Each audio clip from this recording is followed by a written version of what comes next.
अस्सलाम वालेकुम नाज़रीन, यू आर वाचिंग रोज़ at 7। This is Zaini Khan. नाज़रीन, मुबारका हक़ को 1 साल मुकम्मल हो चुका है। पूरे पाकिस्तान के अंदर बड़े जोश व जज्बे के साथ तकरीबात मनाई गई और अभी भी मनाई जा रही हैं। अपने से 5 गुना बड़े दुश्मन को पाकिस्तान ने शिकस्त दी, लेकिन पाकिस्तान का एक और दुश्मन भी है। वो दुश्मन है पाकिस्तान की लड़खड़ाती मईशत। बल्कि जो इस वक्त बिल्कुल ICU में है, वो सियासतदान हमारे कहते हैं ना कि ICU में हमारी इस वक्त मईशत है, वो पिछले कई सालों से ICU के अंदर है और उसकी बेहतरी के लिए कोई भी इक़दाम नज़र नहीं आ रहे हमें। और इस वक्त जो गरीब आवाम है वो 2 वक्त की रोटी को तरस रहे हैं। तो हम सबसे पहले प्रोग्राम में बात करेंगे महंगाई के ऊपर कि किस तरह हुकूमत की जानिब से आए दिन पेट्रोल बम गिराया जाता है, बाकी जो अशिया खुर्दनोश हैं उनकी कीमतें बढ़ा दी जाती हैं।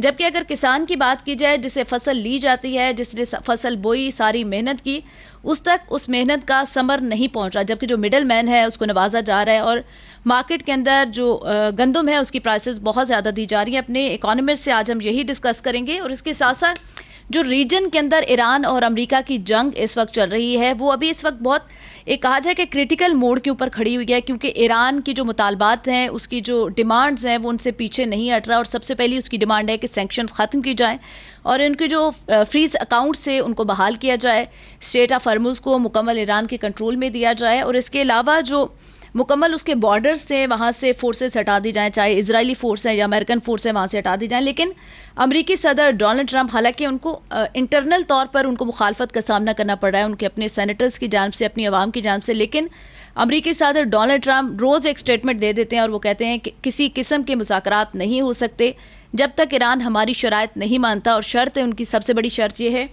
कि जो यूरेनियम की अफजूदगी है उसको रोका जाए। हालांकि ईरान की तरफ से कहा गया है कि यूरेनियम अफजूदगी जितनी IAEA की जानिब से कहा गया था उस हद तक ईरान कर रहा है, उससे बढ़कर ईरान नहीं करा। तो अभी देखते हैं कि पाकिस्तान जो सालिस के तौर पर इस खत्ते के अंदर पीस मेकर के तौर पर सामने आया है।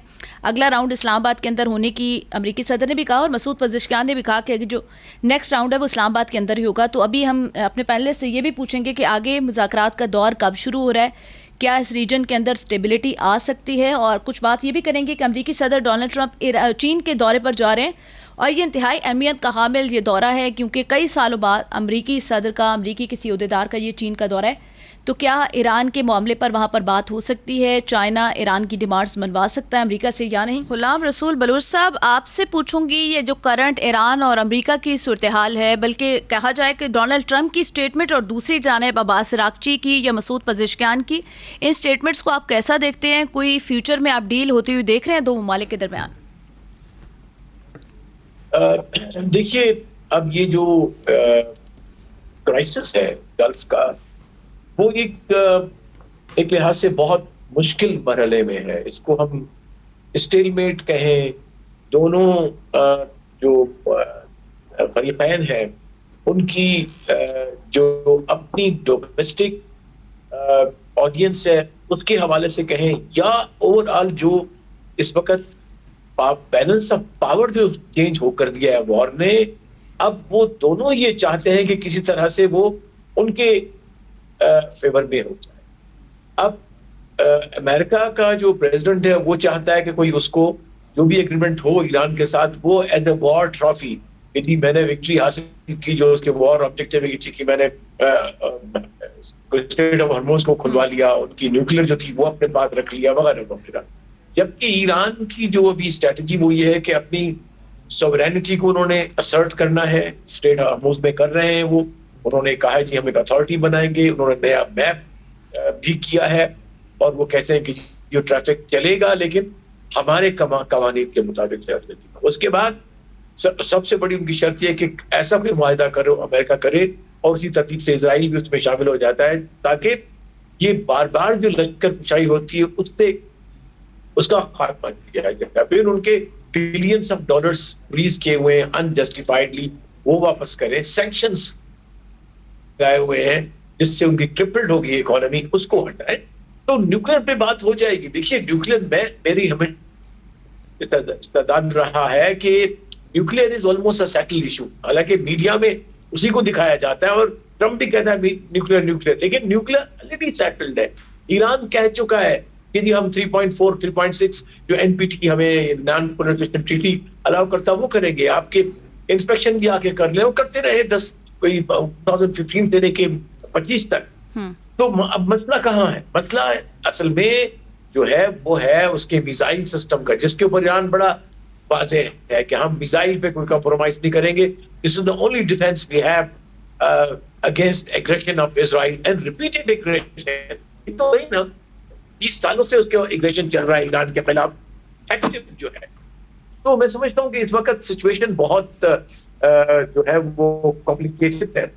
और मेरा अपना ख्याल है कि ईरान की जो उनका जो अंदाज है नेगोशिएशन का, वो बड़ा स्ट्रेटेजिक होता है। वो ये भी देख रहे हैं कि अब क्योंकि ट्रंप की जो रेटिंग है वो बहुत नीचे चली गई है और आगे से मिड टर्म भी आ रहे हैं, तो हो भी सकता है कि वो कैलकुलेशन ये कर रहे हैं कि जितना भी इसको हम खींच सकते हैं नेगोशिएशन को आगे चलाएं, और वो समझते हैं कि वक्त उनके पास है। जी, थोड़ा ईरान की सिचुएशन के हवाले से बताइएगा। जो इस्लामिक ब्रदर कंट्रीज हैं, जिस तरह यूएई है या जीसीसी, जितनी कंट्रीज है, ईरान अब वो तो ईरान का साथ देती हुई नज़र नहीं आती, जिस तरह ईरान की जानिब से अटैक्स किए गए उनके ऊपर। 2 दिन बाद अमेरिकी सदर चाइना जा रहे हैं 2 रोज़ा दौरे पर। क्या समझते हैं, चाइना कोई सालसी का बेहतर किरदार अदा करेगा? ये जंग रुकती हुई देख रहे हैं आप? जी, देखिए डेफिनेटली चाइना का बड़ा कलीदी किरदार है और बहुत अहम एक्टर है और बड़ा इफेक्टिव है। दोनों की तरफ से लिवरेज है उसके पास। ईरान पे उसका बहुत सारा असर है, इसी तरह से अमेरिका के ऊपर भी बहुत बड़ा असर है उसका, इस लिहाज से कि दोनों बड़ी इकोनॉमीज हैं। चाइना से उसके पास रेयर अर्थ भेज देते हैं और आपस में इनका बहुत एक लिहाज से इकोनॉमिक जो है वो कोलैबोरेशन भी है, कोऑपरेशन, और स्ट्रेटेजिकली भी ये दोनों ही इस वक्त बड़ी ताकतें हैं जो कंपटीशन तो कर रही हैं, लेकिन मेरे ख्याल है उनके अंदर से ये भी है कि हमें कोऑपरेट करना चाहिए और यही वो चाह रहा है। और फिर कि ट्रंप वहां से भी एक कामयाब जो है वो एग्रीमेंट चाइना से भी ले जाना चाहता है अपनी कॉन्स्टिट्यूएंसीज को दिखाने के लिए कि जी ना सिर्फ कि वो अकॉर्डिंग टू हिम के बड़े बड़े जो वॉर्स है वो बंद कर रहा है, लेकिन उसने चाइना के साथ भी बहुत बड़ा एग्रीमेंट कर लिया है। लेकिन मैं नहीं समझता कि चाइना वुड बी इतना दूर जाएगा कि ईरान को उसकी जो उसूली जो मौक़िफ़ है ईरान का, उससे वो उसको पीछे हटने पे मजबूर कर सके। मैं नहीं समझता। नॉनदलेस अगर कोई सेटलमेंट हो सकता है, जो असर रसूख इस्तेमाल हो सकता है, तो वो चाइना का है। So this is the last hope in my view for the peace to be achieved Gulf में, अमन हासिल करने के लिए। अमेरिकी सदर डोनाल्ड ट्रंप कहते हैं कि 3 रजीम ईरान के अंदर हमने ख़त्म कर दिया। यकीनन ये बात दुरुस्त है। खामनाई साहब को शहीद कर दिया गया, फिर उसके बाद जो नेक्स्ट रजीम आई, बल्कि उससे पहले भी जो एक रजीम थी वो ख़त्म कर दी गई। अभी तक क्या ताकत है ईरान के अंदर? क्या आप जो इशारा करें चाइना की तरफ या रशिया की तरफ, वही ताकत है जिसकी वजह से ईरान आज भी अपने स्टांस पर खड़ा है? नहीं, नॉट एट ऑल। पहली बात है कि आप अपनी स्टेटमेंट की तस्दीक कीजिए। कतई उन्होंने कोई रिजीम चेंज नहीं किया। This what they want to tell us, this what they want, दुनिया को वो यही पावर कराना चाहते हैं। कतई नहीं हुआ। हाँ, शख्सियात तब्दील हो गई, शख्सियात क्योंकि शहीद हुई उनके लीडर, लेकिन उनकी स्टेट वहीं खड़ी है जहां खड़ी थी, बल्कि जो पॉलिसीज थी उनकी मुतदिल उससे भी ज्यादा सख्त गिर हो गई हैं। लिहाजा उसका ये क्लेम कि उसने एक रिजीम चेंज किया, नो इज रॉन्ग। वो तो शहादत का रुतबा लेके और जो है वो पहुंच गए हैं जन्नत में इंशाअल्लाह, और एक मिसाल छोड़ गए हैं पीछे अपने लोगों के लिए कि जिन उसूलों पे उन्होंने इनकलाब लाया, जिन उसूलों पे उनका मुल्क खड़ा है, उसके लिए जान भी जाए तो परवाह नहीं है। सो मैं नहीं समझता, ये क्लेम कतई गलत है इनका। अमेरिका को समझ में नहीं आता। मैं ये समझता हूँ कि America has failed to understand the Iranian psyche, उनके इनकलाब की नेचर, उसकी फितरत, उसके मुआशरा, और फिर उसकी तारीख। जो ईरान है ये हमें सबको समझना चाहिए और बताना भी चाहिए कि ये एक सिविलाइजेशनल तहजीबी स्टेट है, सिविलाइजेशनल स्टेट है। इसका मतलब ये है कि ये स्टेट, ठीक है, उसकी जियोग्राफी तब्दील होती रही है, जोग्राफिया तब्दील होता रहा है, लेकिन एज ए स्टेट हजारा साल से, 7000 साल से है। इस्फहान हजारों साल से है, तेहरान और बहुत सारे ऐसे शहर हैं जो कि कई जो है दिहाइयों से भी बढ़ के सेंचुरीज तक वो आबाद रहे हैं। सो मैं नहीं समझता कि इसका कितना भी मिलिट्री कैंपेन कर ले ये इसको, जिस तरह उसने इराक को खत्म किया या जिस तरह से सीरिया को एक डिसफंक्शनल स्टेट बनाया, और वो सब इजराइल के कहने पे हो रहा है। ये कहां पे, मुझे बताइए कि कहां पे खतरा है अमेरिका को ईरान की तरफ से? कतई कोई खतरा नहीं है। ये सब झूठ पे मबनी एक बयानिया है, जस्टिफाई करना, सिर्फ वो जो एजेंडा है इजराइल का उसी को आगे चल के, और सहूनी जो एजेंडा है उसको आगे बढ़ा रहे हैं। और हमें इसको बताना चाहिए लोगों को, दुनिया को और अपने आप को। जी सही। अच्छा बलोच साहब, ये भी बता दीजिएगा, अमेरिका आप नहीं समझते कि पहली दफ़ा ऐसे हुआ है कि तन्हाई का शिकार हुआ है ईरान के मामले के ऊपर? नेटो ने उसका साथ नहीं दिया, दूसरी जो कंट्रीज़ हैं जो उसके इत्तेहादी समझे जाते थे उन्होंने भी साथ नहीं दिया ईरान के कॉन्फ्लिक्ट के ऊपर अमेरिका का। ये तो नाकामी है ट्रंप की, जो पॉलिसी रही है। उसने अपने अलायंस को जो है वो एज अ नेशन को जिस तरह उसने उनकी तस्लील की है, तो वो नहीं खड़े उनके साथ, उन पे सैंक्शंस डाले। और इसलिए नहीं गए इसके साथ कि उन्होंने कहा कि ये जंग हमारी नहीं है। और बड़ा, ये तो सबसे क्लोज अलाय जो उसका ब्रिटेन है उसने ये कहा, फ्रांस ने कहा, स्पेन ने कहा, इटली ने कहा कि नहीं, हम ये जंग हमारी नहीं है, जंग तुम दूसरे अल्फाज में वो कह रहे हैं उसको कि तुम नेतन्याहू की जंग लड़ रहे हो। और ये फैक्ट भी है। अब तो बहुत सारी रिपोर्ट्स आ गई हैं कि कतई ट्रंप ने किसी अपनी एजेंसी से नहीं पूछा, अपनी मिनिस्ट्री जो स्टेट डिपार्टमेंट जो कि फॉरेन उससे करता है उससे नहीं पूछा, उनकी एक नेशनल सिक्योरिटी काउंसिल है जो कि वॉर को पहले सैंक्शन करती है, उससे नहीं पूछा। तो ये तमाम के तमाम जंग जो है वो यहूद लड़ रहा है मुसलमान उम्मत को तबाह करने के लिए, खत्म करने के लिए। हमें बताना पड़ेगा। अब ये सच है कि वो अरबों के खिलाफ हैं, वो अजम के खिलाफ हैं, वो पूरी मुस्लिम उम्मा के खिलाफ है। और ये जंग, सच्ची बात यह है कि इस्लामिक उम्मा के खिलाफ है। सही। अच्छा बलूच साहब, आपने बात की कि इस्लामिक उम्मा की ये जंग है, कुफार की जंग है मुस्लिम उम्मा के खिलाफ। जीसीसी कंट्रीज जो हैं उनका रोल फिर आप कहाँ पे देखते हैं, कहाँ पे स्टैंड करते हैं वो? देखिए, जीसीसी कंट्रीज का मसला भी यही है ना कि वो तारीखी एतबार से बड़ी आर्टिफिशियल स्टेट्स हैं।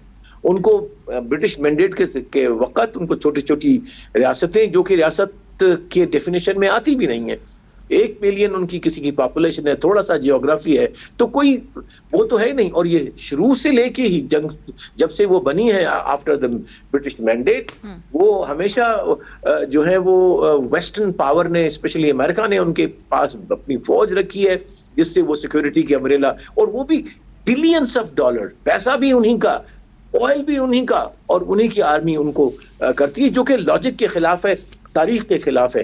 This is what Iran is now saying कि जितने भी बाहर की अब आर्मीज हैं वो जानी चाहिए यहाँ से, और आई एग्री विद दैट। और अब वक्त आ गया है कि ये जो गल्फ कंट्रीज हैं वो अपना एक निज़ाम बनाएं, अपना एक सिक्योरिटी का अम्ब्रेला बनाएं, जिसमें और बहुत सारी बड़ी कंट्रीज हैं, पाकिस्तान है, टर्की है, इजिप्ट है, ईरान है, वो सब मिलके हम अपनी खुद हिफाजत करें। क्यों इन जो नेतन्याहू और मोदी और ये जो बाकी जो उनके साथ मिले हुए लोग हैं वॉशिंगटन में, उनके हवाले किया जाए। अच्छा बलूच साहब, पाकिस्तान पीस मेकर के तौर पर इस खत्ते में उभरा, पाकिस्तान न्यूट्रल भी है, अभी तक न्यूट्रल है इस सारे मामले के ऊपर। शायद इसकी वजह ये भी हो सकती है कि यहाँ पे अमेरिकन बेसिस मौजूद नहीं है और ईरान भी हमारे ऊपर एतमाद कर रहा है इस सवाल से। आगे क्या समझते हैं, जो सेकंड राउंड है मुज़ाकरात का पाकिस्तान के अंदर ही होगा, इस्लामाबाद में ही होने जा रहा है? जी इंशाअल्लाह, मेरी हमेशा यही उम्मीद रहती है और मैं कहता भी हूँ कि इंशाअल्लाह इस खित्ते में अमन की सुबह अगर यहाँ पे नमूदार होगी तो वो इंशाअल्लाह इस्लामाबाद से होगी, और इंशाअल्लाह पाकिस्तान के ग्रीन परचम तले होगी। इंशाअल्लाह अमन होगा उम्मत के लिए, दुनिया के लिए। जी बलूच साहब, लास्ट में ये बता दीजिएगा, ईरान ने एक शर्त ये भी रखी है कि उसके ऊपर जो सैंक्शंस लगाई गई है उसको खत्म कर दिया जाता है। अगर पाबंदियां उठा ली जाती हैं तो पाकिस्तान के लिए ट्रेड करना तो बहुत आसान हो जाएगा पेट्रोल की, या ओवरऑल जी इट इज अमेजिंग। देखिए कि गैस कितना सस्ता हो जाएगा अगर वो ये किसी लोगों ने कैलकुलेशन किया था कि अगर ये पाबंदियां खत्म हो जाएं तो क्योंकि फासला तो है नहीं, आपके यहाँ 50 रुपए का जो है वो मिल सकता है। इस वक्त भी आधी कीमत पे मिल रहा है जो ईरानियन पेट्रोल जो भी आता है बलूचिस्तान में, जिस तरह से भी आता है। तो ये तो हमारे लिए नेचुरल था कि दुनिया की, क्योंकि ईरान के पास दुनिया की सेकेंड बड़ी रिजर्वायर है गैस की, और चौथे 5वें नंबर के ऊपर ऑयल की है। तो क्यों नहीं हम अपनी इकोनॉमी, और देखिए इकोनॉमी चलती ही एनर्जी से है, तो अगर इंडस्ट्रियलाइजेशन करनी है, तरक्की करनी है, तो हमें ये सस्ते गैस और ऑयल का जो नेक्स्ट डोर हमारे पास है, उससे हमें ताल्लुकात बेहतर करने पड़ेंगे और कोशिश करनी चाहिए कि उस पर सैंक्शन उतर जाए। जी अच्छा बलोच साहब, बस क्विकली ये बता दीजिएगा कि अक्सर जैसे ये जंग छिड़ी तो सोशल मीडिया के ऊपर या ओवरऑल बातें की जा रही थी कि ईरान के पाकिस्तान के साथ रिलेशन अच्छे नहीं थे, और कुछ ही अर्सा पहले पाकिस्तान के ऊपर अटैक भी किया गया, फिर BLA के जो रहनुमा है वो भी ईरान के अंदर मौजूद है, तो पाकिस्तान ईरान की क्यों मदद कर रहा है? देखिए, पाकिस्तान वो उसमें ईरान की हुकूमत नहीं शामिल, और जो हमला भी हुआ था तो वो उन्होंने उन टेररिस्ट के ऊपर किया जो कि उनके जाके मुल्क में तबाही फैलाते हैं। लेकिन पाकिस्तान के ईरान के साथ ताल्लुकात हमेशा तारीखी बहुत बहुत ही अच्छे रहे हैं। बल्कि आज ही हम डिस्कस कर रहे थे, मैं यहाँ इस्लामाबाद में हूँ, कि 1965 में जब जंग हमारी हुई तो हमारे बहुत सारे प्लेन जो हम चाहते थे कि कभी ईरान दुश्मन जो हमारा है इंडिया उसके हवाले वो उसको अटैक ना कर सके, उनको हमने वहां रखा उनके पास, ताकि फिर अगला मरहला अगर आता है जंग का तो उसको इस्तेमाल कर सकें।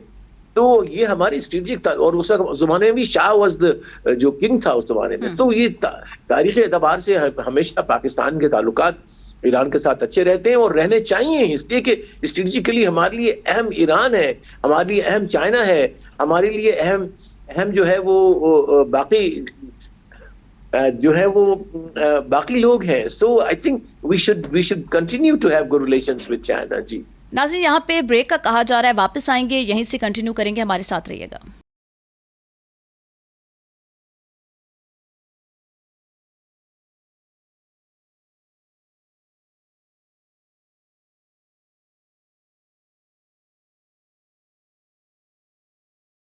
नाज़रीन, हुमायूं इकबाल शामी भी हमें ज्वाइन कर चुके हैं, सीनियर इकोनॉमिस्ट है। बहुत शुक्रिया शामी साहब वक्त देने के लिए। रोज़ न्यूज़ को बताइएगा इकॉनमी के क्या हालात हैं, महंगाई बढ़ती जा रही है, गरीब आवाम पिसती जा रही है, कोई उम्मीद है, कोई अच्छी उम्मीद है कि इकॉनमी और हमारी मईशत जो है वो बेहतर होगी? नहीं, मईशत तो थोड़ी बेहतर हो रही थी, अगर देखा जाए तो हमारा इन्फ्लेशन भी कंट्रोल में था और हमारी जो है GDP ग्रोथ भी मुनासिब थी, और हमारा बैलेंस ऑफ पेमेंट जो है वो भी इतना मुश्किल नहीं जा रहा था। लेकिन ये जो जंग शुरू हो चुकी है, ये जंग के ऊपर डिपेंड है। इसने ऑयल प्राइसेस को इतना ज्यादा हिट किया कि आपकी वो जो एक करंट अकाउंट जो है वो भी बैलेंस भी आपका खराब हो रहा है, फिर आपका उसके अलावा जो एक्सपोर्ट्स का मसला आएगा, रेमिटेंसेस का मसला आ रहा है, और फिर ये जो प्राइसेस बढ़ेंगी, जब पेट्रोल तो आपको पता है एनर्जी हर चीज के लिए जरूरी होती है। जब भी आपका किसी भी आपकी बाहर बर्दारी के लिए कोई भी चीज आप खरीदते हैं, सब्जी आती है, गोश्त है, कोई भी चीज खरीदते हैं, दूध खरीदते हैं, वो गाड़ी पर आता है। गाड़ी की अब डीजल प्राइस बढ़ जाएगी तो वो बर्दारी के अखराजात बढ़ गए, उस वजह से आपका इन्फ्लेशन रेट कोई 9% पे जा चुका है इस वक्त तकरीबन। काफी उससे आवाम को तो बड़ी मुश्किलात हुई है, नो डाउट। अच्छा शामी साहब, ये भी बताइएगा, आगे बजट आने वाला है, आवाम तो उम्मीद लगा के बैठी थी कि अगर जंग रुक जाती है तो कोई रिलीफ आएगा, लेकिन IMF का डेलीगेशन पाकिस्तान पहुंच चुका है। आप बजट के ऊपर क्या कहेंगे? मजीद बोझ डलेगा आवाम के ऊपर या कुछ रिलीफ मिलेगा?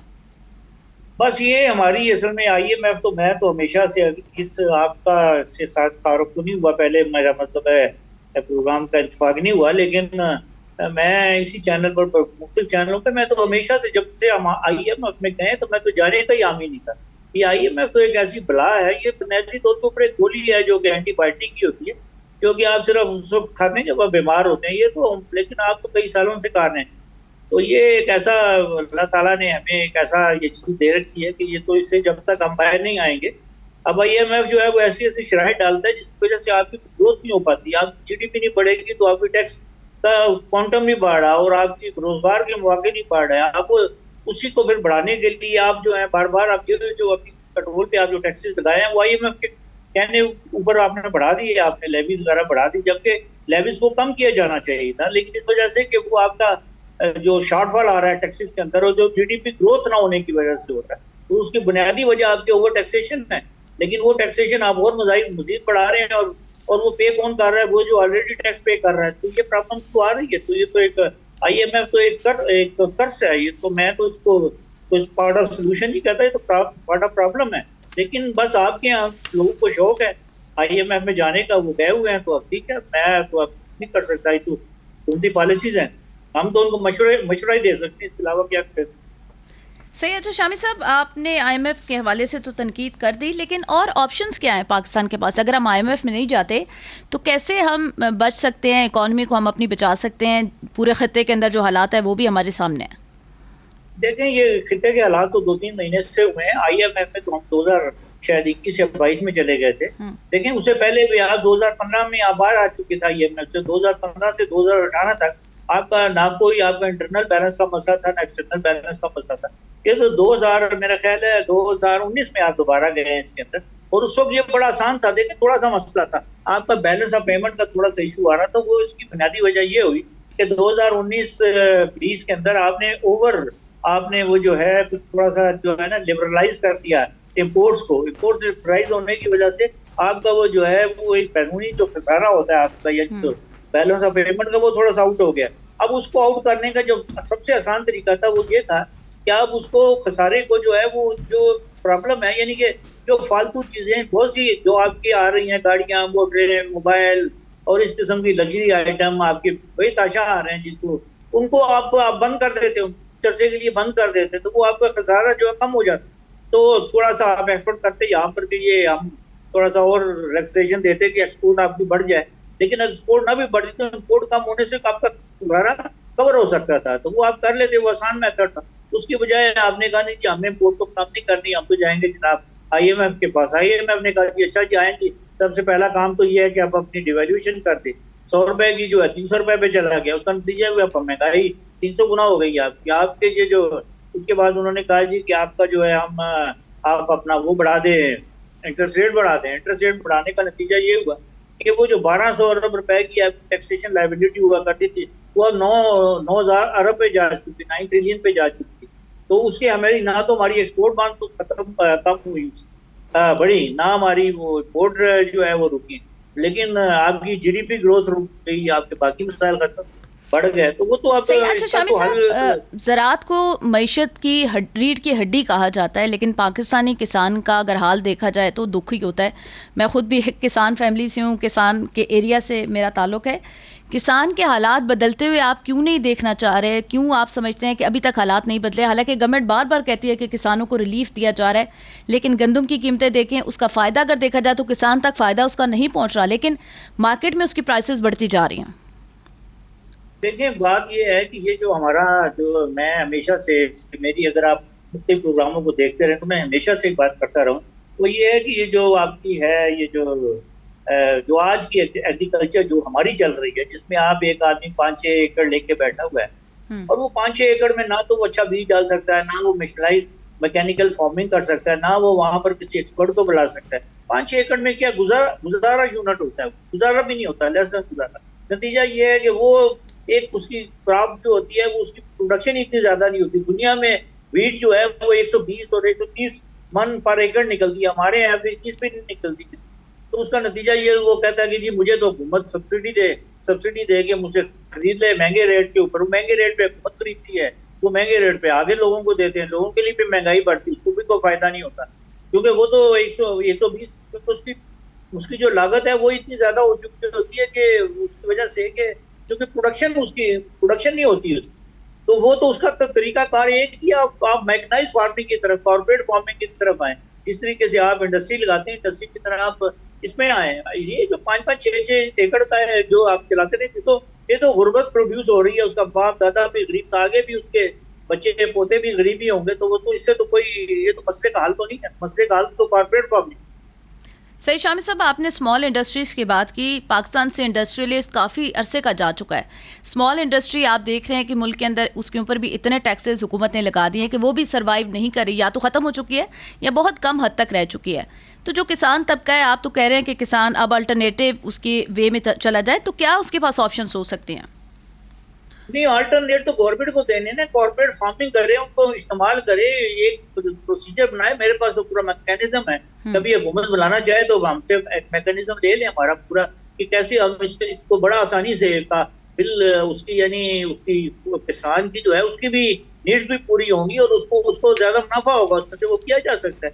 लेकिन कोई इस किस्म की कोई सोच ही नहीं है। सोच वही है फ्यूडल लॉर्ड की, क्योंकि उनको बेतहाशा लोग चाहिए होते हैं इस किस्म के। अगर कॉर्पोरेट फार्मिंग हो जाएगी तो ये जो जागीरदारी कल्चर होता है, ये जो थाना कचहरी का, ये मज़ारों की फौज और ये जो जनाब पीछे हुक्का मारने वाले अलग, तो मालिश करने वाले अलग, तो घोड़ी को मालिश करने वाले अलग, और उसको ये पूरा खानदान उन्होंने अपना वो वोटर बनाया होता तो ये मामला तो खत्म हो जाएंगे ना, फिर ये तो नहीं होगा। तो वो क्यों कोई अपने गर्दों पे छुरी चलाएगा इस तरह।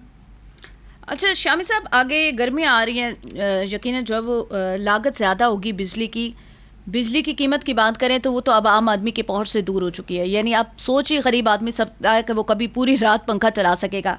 आप आईपीपीज़ के रोल के ऊपर क्या कहेंगे? क्योंकि अमीर जमात इस्लामी है, उन्होंने कहा है कि हुकूमत ने सिर्फ 100 में से 15 आईपीपीज़ के साथ मुआहदों पर बात की है, जबकि बाकी जो आईपीपीज़ है वो मुआहदे ख़त्म होने के बाद उनके ऊपर जो है वो बात की जाएगी, तब तक इंतज़ार किया जाएगा। देखें, जमात इस्लामी को भी अब याद आया आईपीपी तो 1994 से बन रहे हैं, तो ये जब ये काम शुरू हो रहा था तो उसको क्यों नहीं किया? ये तो देखे ना, हुआ यही है कि आपका एक हमेशा से एक विजन था कि आपने जो है इसको जो बिजली को है पानी से पैदा करना है। हमारे पास अबंडेंट दरिया, बड़े बड़े दरिया से जनाब, जितने दरिया हैं जिनके अंदर आप बड़ी आसानी से बिजली पैदा कर सकते थे। आप प्रोजेक्ट साइट आज भी मौजूद हैं, लेकिन आपने उसकी बजाय वो नहीं किया, उसको पोलिटिसाइज कर दिया। डैमों के इश्यूज इस पे सियासत शुरू होगी। सियासत शुरू होने के बाद 1994 में जो हुकूमतें आई हैं उन्होंने शुरू कर दी आईपीपी को प्राइवेट, और उनके साथ मुआहदे ये किए कि जनाब हम आपसे बिजली लेंगे इस रेट के ऊपर इतनी ज्यादा, और वो भी होगा डॉलरों के अंदर रेट पे होगा। और प्लस ये है कि अगर हम आपसे नहीं भी पे करेंगे, अगर हम आपसे बिजली नहीं भी लेंगे तब भी हम आपको पेमेंट पूरी करेंगे। नतीजा ये कैपेसिटी इस वक्त आपको इल्म है कि आपका जो बिल आ रहा है ना घर में अंदर, उसका तो 2/3 चार्जेस हुए हैं जो कैपेसिटी पेमेंट के नाम के ऊपर पे किए जा रहे हैं। कैपेसिटी पेमेंट के नाम, यानी जिसकी गवर्नमेंट बिजली ले नहीं रही क्योंकि बिजली इस्तेमाल ही नहीं हो सकती, वो इतनी ज्यादा आपने मुआहदे कर ली।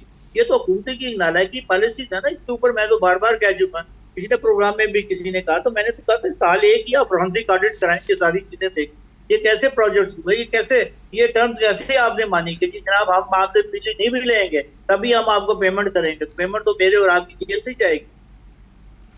अच्छा शामिद साहब, एक सादा अल्फाज में ये समझा दें, क्योंकि पाकिस्तानी जो अवाम है, ज़्यादातर इकॉनमी क्योंकि काफ़ी रफ सब्जेक्ट है वो समझ नहीं पाते।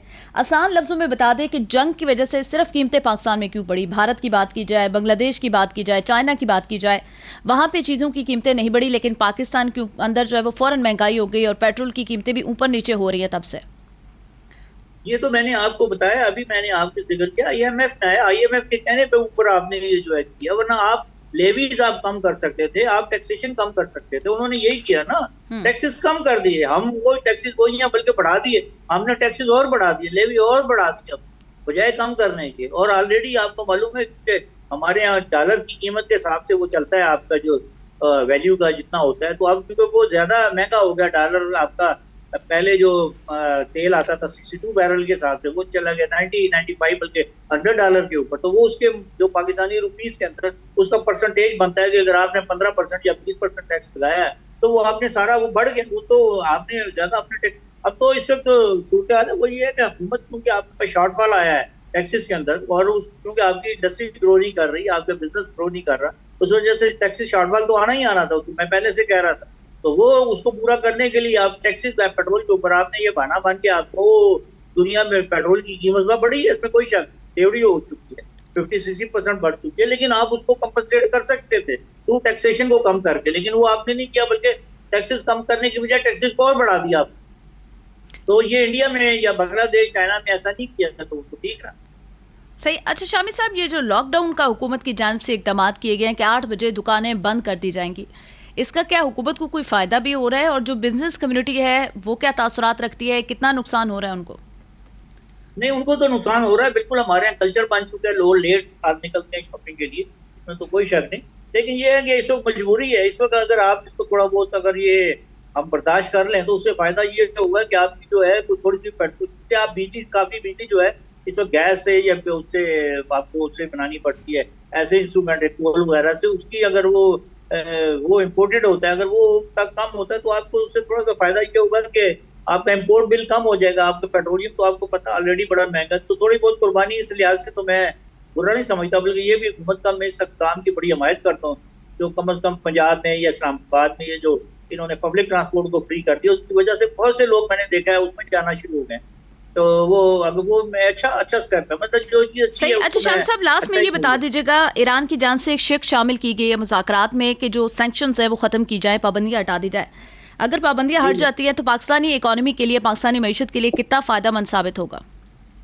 देखिए, इसमें बात ये है कि जो हमारी ये जो है इसमें सैंक्शन होते हैं, फौरी तौर के ऊपर तो मुझे कोई ऐसा नजर नहीं आता कि ये जो है पाबंदियां सारी हट जाएंगी, क्योंकि अगर वो एक मुआहदा होता भी है तो वो ग्रेजुअल होगा, और वो जब तक कंप्लीट होने के बाद ग्रेजुअली के वो किस हद तक वो अमल करता है, किस हद तक आप करते हैं, तो उसमें पहली चीज तो जो मुझे लग रहा है वो यही होगी कि वो जो एसेट्स हैं वो रिलीज होने शुरू होंगे। सेक्शन की बात बाद में आएगी, लेकिन पाकिस्तान को मेरा ख्याल है इस वक्त तो ऐसे हालात है, पाकिस्तान की बड़ी अच्छी पोजीशन भी है कि जिस तरीके से हम अमेरिका के साथ बड़े क्लोज हैं, तो मेरा ख्याल है अगर हम ये ईरान से जो हमारी वो गैस लाइन का जिसके ऊपर हमारा जुर्माना भी एक सर पे लटकती तलवार है हमारे ऊपर, वो भी एक बड़ा एक ऐसा एक्चुअली एक गलत मुआहदा किया गया है, जो जिसका हमें वो कहते हैं ना, कहते हैं खाया भी है कुछ नहीं, गिलास तोड़ा पारा आने वाली बात है, तो वो हमारे यहाँ साथ ये हो रहा है। तो लेकिन दूसरी बात ये है कि इसके साथ ये लेकिन उसके साथ अगर हमें वो गैस पेट्रोल आ जाती है पाइप के जरिए, तो वो एलएनजी से थोड़ी सस्ती होगी, लेकिन अगर उसके बाहर हम आगे फर्दर इंडिया या चाइना को बेचें तो वो उसके भेजें तो वो हमें एक अच्छा उसका ट्रांजिट फीस भी मिल सकती है। प्लस अगर पेट्रोल का बारे में ज्यादा मैं क्योंकि अगर पेट्रोल की पाइपलाइन आ जाए वहां से ईरान से, तो वो हमें बहुत सस्ता पड़ेगा, वो कंपैरेटिवली सस्ता पड़ेगा, क्योंकि उसमें ट्रांसपोर्टेशन कास्ट कम हो जाएगी। बाकी ईरान की इस वक्त अपनी माशी हालत भी कमजोर है, तो वो चाहेगा कि अगर इस वक्त वो तो अपना सस्ता पेट्रोल बेचने के भी चक्कर में है कि मैं भेज दूँ।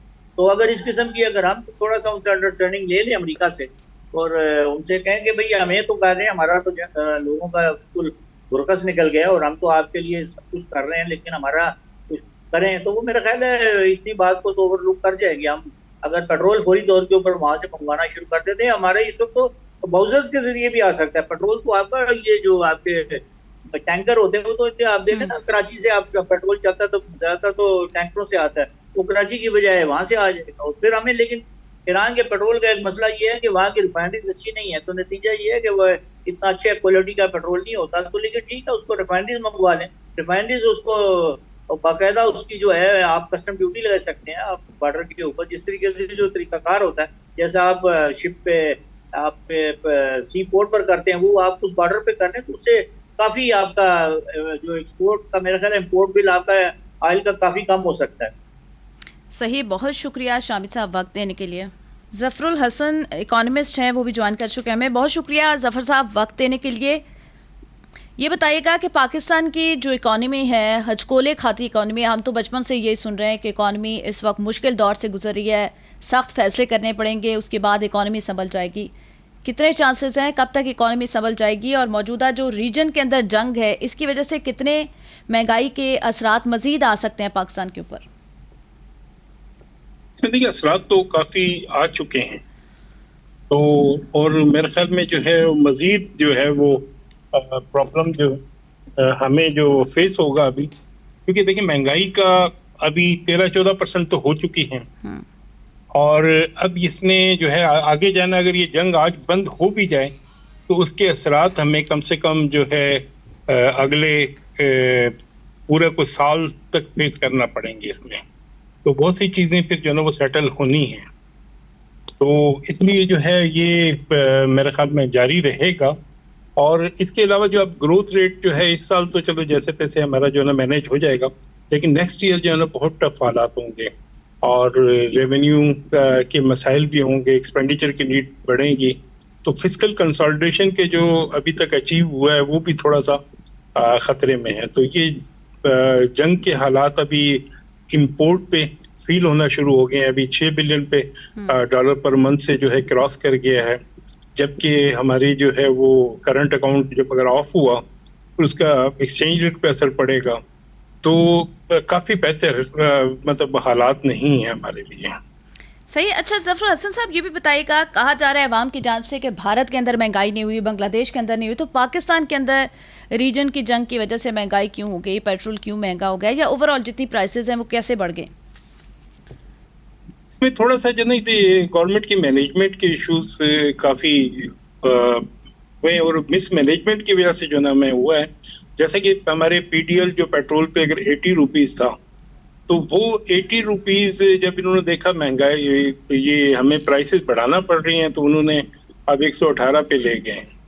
तो वही 37 रुपये गवर्नमेंट ने अपना भी ऐड कर दिया बीच में, तो उससे जो है ये ट्रिगर हो गया। कभी फिर कमीशन भी बढ़ा दिया जो डीलरों का, तो इस तरह के जो है ना वो इकदाम से महंगाई का जो असर होना था उससे ज़्यादा एक्सेलरेट हुआ। और बाकी दुनिया में ये हो रहा था कि वो अपने टैक्स में से कुछ रियायतें दे रहे थे, किसी तरह के महंगाई का बोझ कम से कम आवाम पे डालें। हमने जितना जंग से आना था उसमें अपने फेल्यूर भी जो है ना उसमें डाल के जो है वो लेकिन जफर साहब, हुकूमत ने और हुकूमती जो वुज़रा हैं उन्होंने अपने अखराजात कम किए, अपना पेट्रोल कम किया, फिर लॉकडाउन की पॉलिसी लेके आए वज़ीर आज़म की जानिब से, उसको अप्रिशिएट करेंगे आप? देखिए, ये तो जरूरी था कि ये लॉकडाउन एक तरह से जो है ना वो वर्किंग आवर डेज कम करना और ये ठीक है बिल्कुल, लेकिन ये है कि अभी जो वुज़रा का मेरे ख्याल में जो है ना वो उस तरह जो एक चीज होती है कि नजर आना, वो नजर नहीं आ रही सरकारी के एफर्ट्स में। जो वो मतलब वैसे ठीक है तनख्वाहें वगैरह कम हुई हैं और चीजें जो है वो, लेकिन वो इस वक्त जो नजर मतलब एक्शन से नजर आना चाहिए ताकि वज़ीर आज़म के दौरे कम हो गए, वुज़रा के दौरे कम हो गए, उस तरह मतलब ये नजर आना ज्यादा जरूरी है इसमें चूंकि वो एक्सपेंडिचर शायद इतना ज्यादा नहीं है कि जिसकी वजह से इम्पैक्ट पड़े कि सारे वुज़रा को अगर इस वक्त सारी फुल थ्रॉटल पे अगर एक्सेलरेशन कर भी दें, एक्सेलरेशन के साथ आप ये कर दें सारी ऑस्टेरिटी, तो भी मेरे ख्याल में कोई 2-4 बिलियन से ज्यादा नहीं बचेगा। लेकिन ये है कि उसका इम्पैक्ट जो आवाम पे नजर आता है ना वो थोड़ा ज्यादा होता है। तो इन इक़दामात का नजर आना प्रैक्टिकल एक्शन से वो बहुत जरूरी होता है, वो मेरे ख्याल में हमारे यहाँ नहीं हो पा रहा। सही, यानी इम्प्लीमेंटेशन नहीं है, दावे तो कर दिए जाते हैं हुकूमत की जान से। ज़फ़रुल हसन साहब, मिनी बजट तो रोज़ आ रहा है लेकिन अभी एक्चुअल वाला बजट आने वाला है और IMF की टीम जो है वो आज पाकिस्तान पहुँच चुकी है। बाकायदा तौर पर उनकी जानिब से ये कहा जाए कि बजट बनाया जाएगा तो गलत ना होगा। अवाम को रिलीफ मिलता हुआ नज़र आ रहा है आपको? देखिए, अवाम का रिलीफ तो भूल जाएं कि जो है ना वो मेरे ख्याल में जब अब वुज़रा ये कहने लग जाएं कि हम क्या करें, अवाम टैक्स नहीं दे रही तो हमें तो ये इक़दाम PDL बढ़ाना और ये सारे करने पड़ेंगे, तो मेरे ख्याल में जो है अवाम का रिलीफ तो नहीं, लेकिन ये कि IMF को साथ अगर हम अच्छा निगोशिएट कर लेते हैं और पूरी तरह हमारे जो प्रॉब्लम्स हैं उनका अदराक उनको करा दें तो मेरे ख्याल में ये बेहतर होगा। और IMF ने बजट देने की बजाय हमसे उन्होंने कहना है कि आपने क्या करना है, तो हमने अपनी पॉलिसीज को अच्छी तरह अगर पैकेज करके उनको बतानी है कि हम कौन से टैक्स मेजर लेंगे, कौन से एक्सपेंडिचर लेंगे, वो मेरे ख्याल में जो है ना वो ज़्यादा बेहतर है। तो वो अगर हम कामयाब हो गए तो IMF का प्रोग्राम थोड़ा सा ट्रैक पे आ जाएगा। सही है, नहीं आप ये कह रहे हैं कि अगर हम अपनी शराइत मनवा सके तो फिर हो सकता है आवाम को कोई रिलीफ मिल सके? शराइत तो नहीं मनवा सकते, लेकिन ये आप ये सिचुएशन का बता सकते हैं कि रिक्वेस्ट कहा जा सकता है ज़फ़रुल हसन साहब कि हम कोई रिक्वेस्ट कर सकते हैं, जिस तरह रीजन के अंदर हालात ख़राब है तो पाकिस्तान भी रिक्वेस्ट कर सकता है कि हम भी इफेक्ट हो रहे हैं उसकी वजह से। हाँ बिल्कुल, असल में यही होता है कि देखिए जब ये टॉक्स के लिए बैठते हैं, क्योंकि मैं खुद भी इस प्रोसेस का हिस्सा रहा हूँ जब मैं फाइनेंस में था, तो उसमें ये होता है कि वो आपसे वेजेस मांगते हैं कि आप क्या कर रहे हैं, तो हम बताते हैं कि हम ये एक्सपेंडिचर मतलब के थ्रू कम करेंगे, फिस्कल डेफिसिट इतना कम करेंगे, उसमें से इतना हम रेवेन्यू बढ़ाएंगे, इतना एक्सपेंडिचर कम करेंगे। तो असल में ये होता है कि वो अगर आप सही तरीके से उनको बता दें और वो कन्विंस हो जाएं तो आपका प्रोग्राम बेहतर होगा।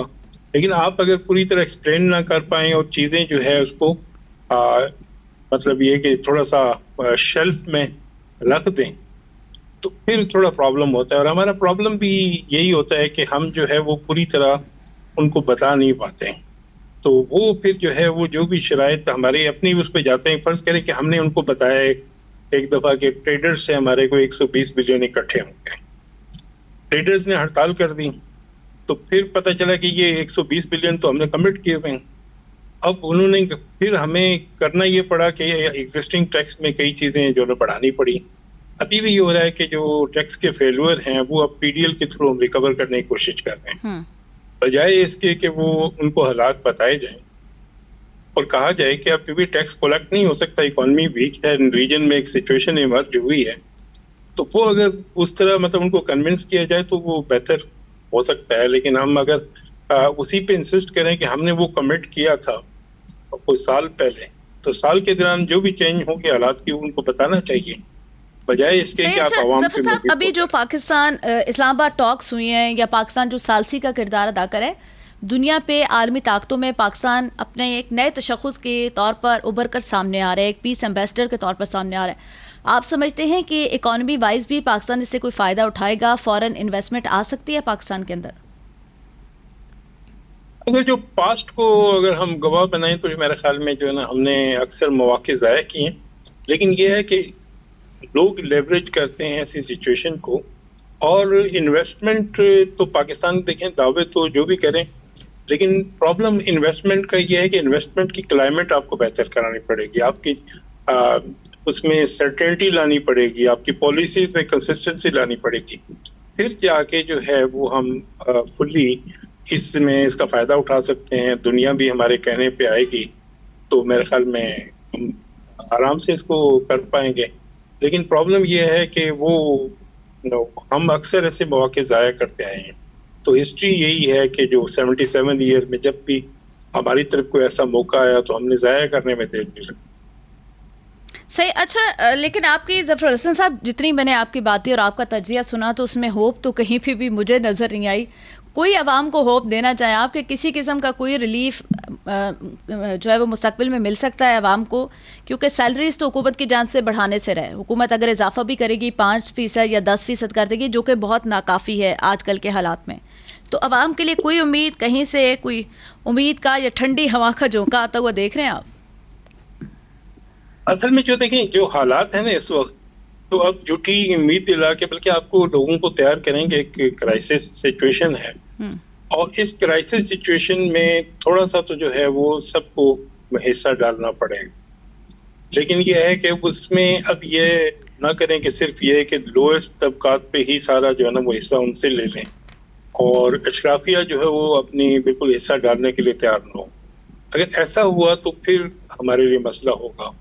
और अभी ये कि अवाम का होप ये कि जल्दी ये क्राइसिस ख़त्म हो जाए तो फिर अवाम के लिए कोई होप की सिचुएशन पैदा हो सकती है। इस वक्त जो सिचुएशन है इसमें मौजूदा हालात अगर बरकरार भी रह जाएं तो बेहतर है, इसमें वर्स ना हो। अगर सिचुएशन ज़्यादा टेंस होगी तो ज़्यादा हम पे प्रेशर आएगा। जो हम बिल्कुल उनके साथ हैं, ईरान के साथ बैठे हुए हैं, तो वो मतलब ये इतने नेबरहुड का थोड़ा सा वो नुकसान भी होता है। और फिर हमें जो है वो एक बैलेंस फिर जो बिटवीन ईरान और सऊदी अरब दोनों हमारे लिए इम्पोर्टेंट हैं, तो हमें फिर ये है कि इन दोनों के को किसी साइड में लेके जाना पड़ेगा। तो इसलिए कि साइड तो हम ले नहीं सकते, क्योंकि माजी में जब हम इसमें आए तो हम चाहते हैं कि ये दोनों ब्रादर मुस्लिम मुल्क हैं, इनके दरमियान में ये बिल्कुल अफाम व तफहीम से चीज़ें इस रहें और ज़्यादा एस्केलेट ना करें। अच्छा ज़फ़र साहब, गर्मियाँ आ रही हैं आगे और इंडस्ट्री भी स्मॉल इंडस्ट्री है या बड़ी इंडस्ट्री है, चलना तो है उसने। बिजली की कीमतें जिस तरह बढ़ रही हैं, आम आवाम के लिए बहुत मुश्किलात हो रही है। पिछले साल हमने देखा हुकूमत IPPs के ख़िलाफ़ एक्शन में नज़र आई।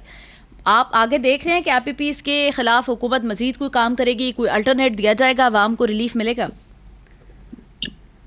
इसमें बिल्कुल करना तो चाहिए। जो IPPs जिनके कॉन्ट्रैक्ट ख़त्म हो चुके हैं वो एक्सटेंड ना करें, तो वो कैपेसिटी पेमेंट से जितना ज़्यादा रीनिगोशिएट करें और इन फर्म पे जो पाकिस्तानी ओरिजिन की फर्म्स को अलग करें, फॉरेन का ट्रीटमेंट अलग करें, फिर मेरे ख्याल में थोड़ा सा हालात बेहतर हो सकते हैं। इसमें गुंजाइश है IPPs में काफ़ी, और गवर्नमेंट ने पीछे एफर्ट भी किए हैं, 1.5 साल पहले एफर्ट्स भी किए हैं।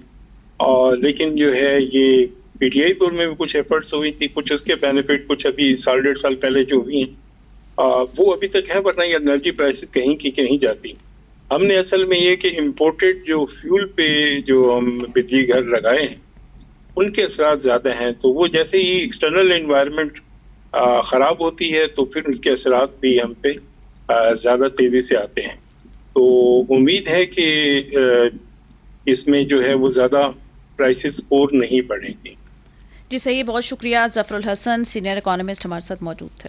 तमाम मेहमानों को बहुत शुक्रिया कि उन्होंने अपनी कीमती राय दी और तज़किया दिया। नाज़रीन, IMF का वफ़द इस वक्त पाकिस्तान पहुँच चुका है। अगले बजट की तैयारियाँ हो रही हैं, जबकि हुकूमत की जान से कोशिश तो की जाएगी कि आवाम को रिलीफ फराहम किया जाए, लेकिन IMF की जो लटकती तलवार है, उनकी जो शराइत हैं वो भी हुकूमत के सर पर हैं।